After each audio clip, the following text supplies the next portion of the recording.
नमस्कार बच्चों, बीए द्वितीय वर्ष की क्लास में सभी का स्वागत है।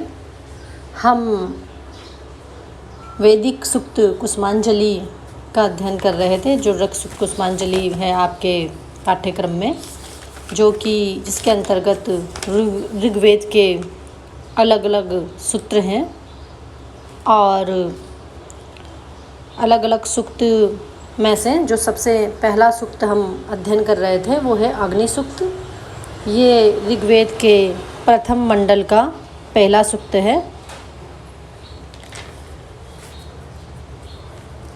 इसी का हम अध्ययन कर रहे थे। इसके ऋषि विश्वामित्र।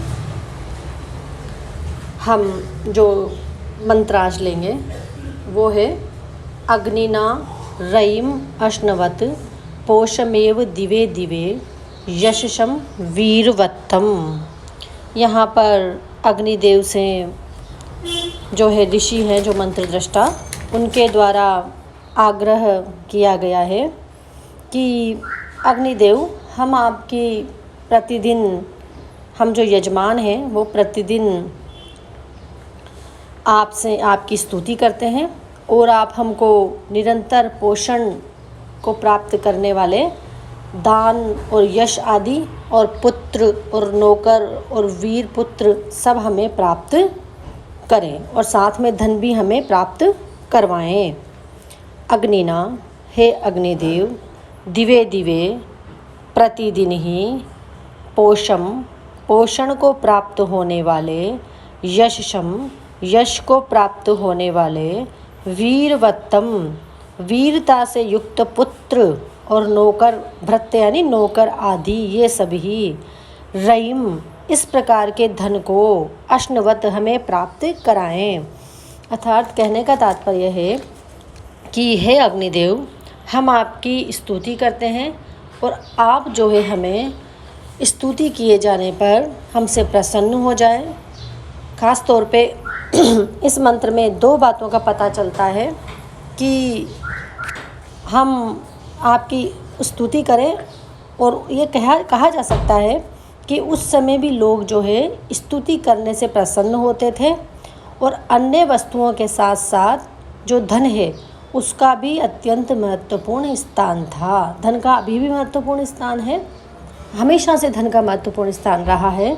तो तात्कालीन समय में भी आर्यजन जो यजमान है वो अपने इष्ट देव की स्तुति करते थे और स्तुति करते हुए उनसे ये कामना करते थे कि आप हमको धन धान्य से संपन्न बनाएं। लेकिन एक बात और जो यहाँ बताई गई है कि आप हमको धन धान्य से संपन्न तो बनाएं, लेकिन उसके साथ साथ ही आप हमको दान आदि के द्वारा यश को और ऐसे पुत्र और नौकर चाकर इत्यादि को भी हमें प्रदान करें। श्रेष्ठ पुत्र हमें प्रदान करें और श्रेष्ठ संपन्नता हमें प्रदान करें।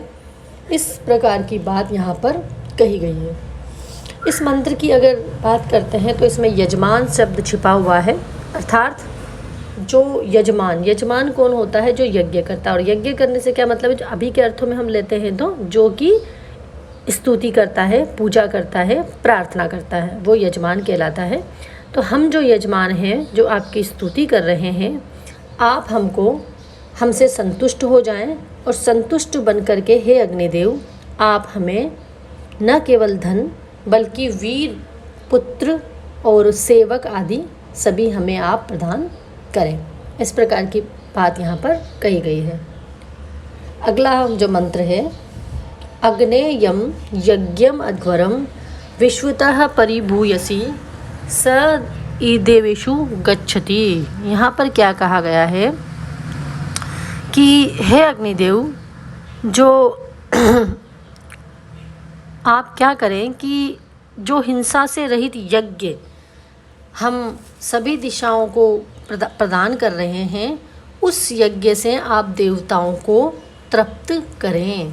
कहने का तात्पर्य यह है कि उस समय दो प्रकार की चीज़ें थी कि यज्ञों में कहीं ना कहीं बलि वगैरह दी जाती थी तो हिंसा भी होती थी, किंतु यहाँ पर बताया है कि जो हम अहिंसक यज्ञ मतलब बिना किसी बलि के या इनके जो यज्ञ हम कर रहे हैं, आप हमारे उस यज्ञ को, हिंसा से रहित यज्ञ को सभी दिशाओं में फैलाएं, यानी कि सभी देवताओं तक, सभी यजमानों तक, जिनको भी इनकी आवश्यकता है वहाँ तक फैलाएं। और हमें जो है हम उन देवताओं को आप तृप्ति प्रदान करें। देखो, पहले भी हमने पढ़ा था कि जब यज्ञ वगैरह किया जाता है तो उसमें जिस भी देवता को लक्ष्य कर आहुति आदि दी जाती है तो वो आहुति अग्नि में ही दी जाती है और अग्नि के माध्यम से ही वो उस देवता तक पहुंचती है।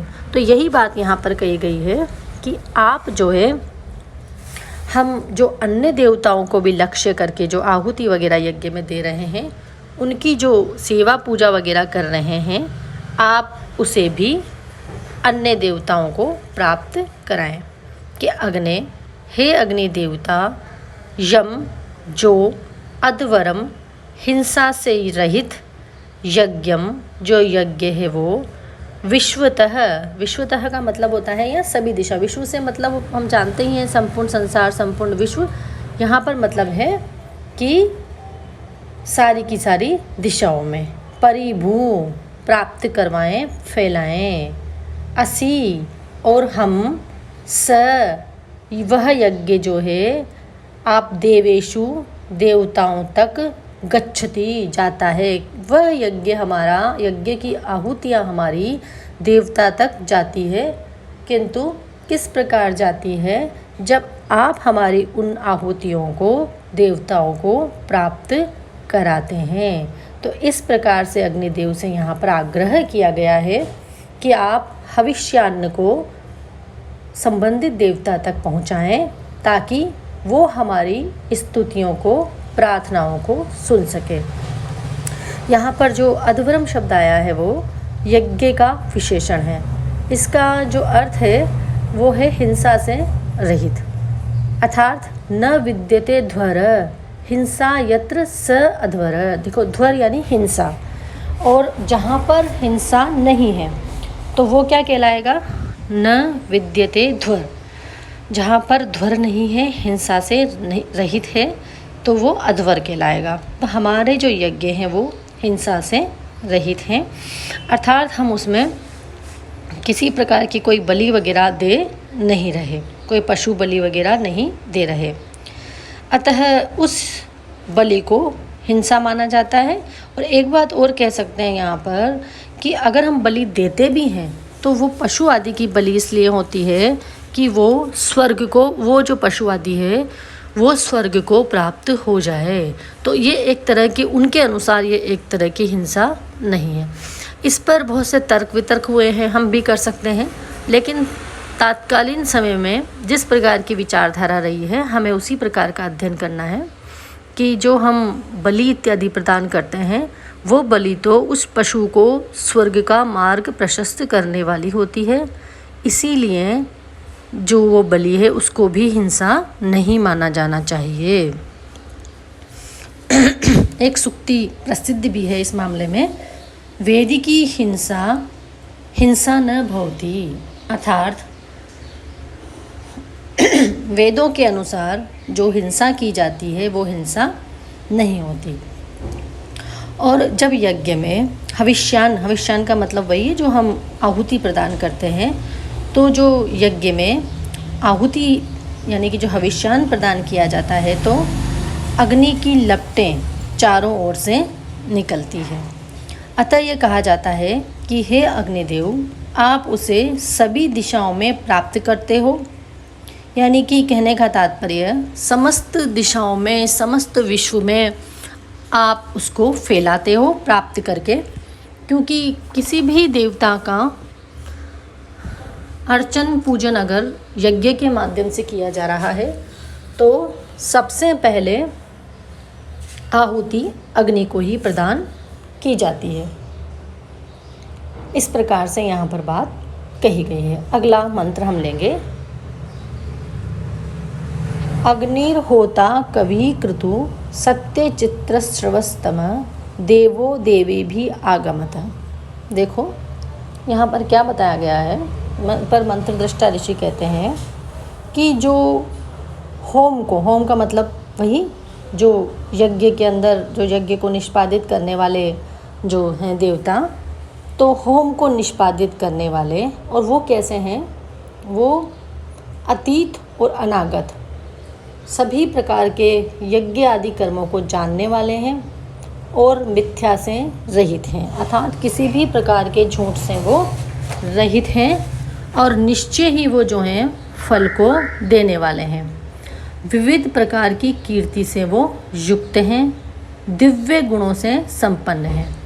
ऐसे जो अग्नि देवता हैं वो अन्य देवताओं के साथ इस यज्ञ में आए।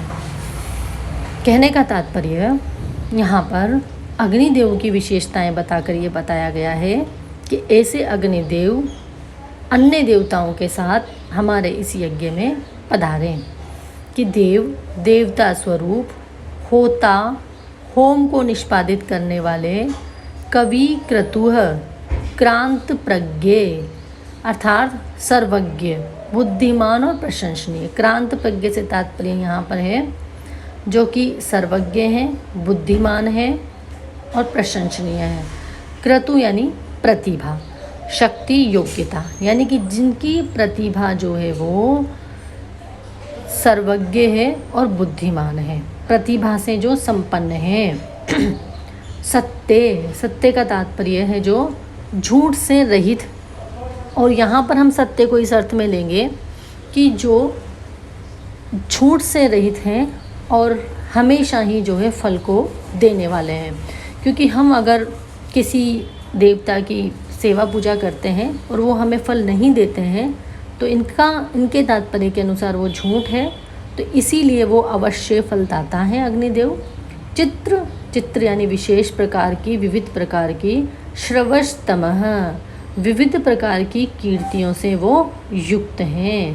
कहने का तात्पर्य अनेक प्रकार के दिव्य गुणों से युक्त हैं और दिव्य गुणों से युक्त होने के कारण वो विविध प्रकार की कीर्तियों से भी युक्त हैं। अग्नि, ऐसे अग्निदेव देवे भी अन्य देवताओं के साथ आगमत आवें, अर्थात ऐसे अग्निदेव अन्य देवताओं के साथ हमारे इस यज्ञ भूमि में आएँ और यहाँ पर आकर के जो है हमें सब प्रकार से संपन्न प्रदान करें, अन्य देवताओं को भी लेके आएँ और हमारी इच्छाओं को पूर्ण करें। इस मंत्र में अग्नि के लिए देखो कितने विशेषण प्रयुक्त किए गए हैं। एक तो देव जो देव स्वरूप हैं, दूसरा कहा है होता जो होम आदि को निष्पादित करने वाले हैं, कवि क्रतु जो भूत भविष्य अतीत और अनागत को जो कि जानने वाले हैं, सभी प्रकार के कार्यों को जानने वाले हैं, जो सत्य हैं। सत्य से तात्पर्य है यहाँ पर जो कि सच में फल देने वाले हैं, और चित्र श्रवस्तम जो कि विभिन्न प्रकार की कीर्तियों वाले, विभिन्न प्रकार के यश वाले हैं, यश से संपन्न हैं। अग्निदेव, ऐसे जो अग्निदेव हैं वो अनेक गुणों से संपन्न हैं और ऐसे अग्निदेव हमारे इस यज्ञ भूमि में आएँ और अपने साथ में अन्य देवताओं को भी लेकर के आएँ और हमारे को हमारी इन स्तुतियों का जो है प्रतिफल प्रदान करें।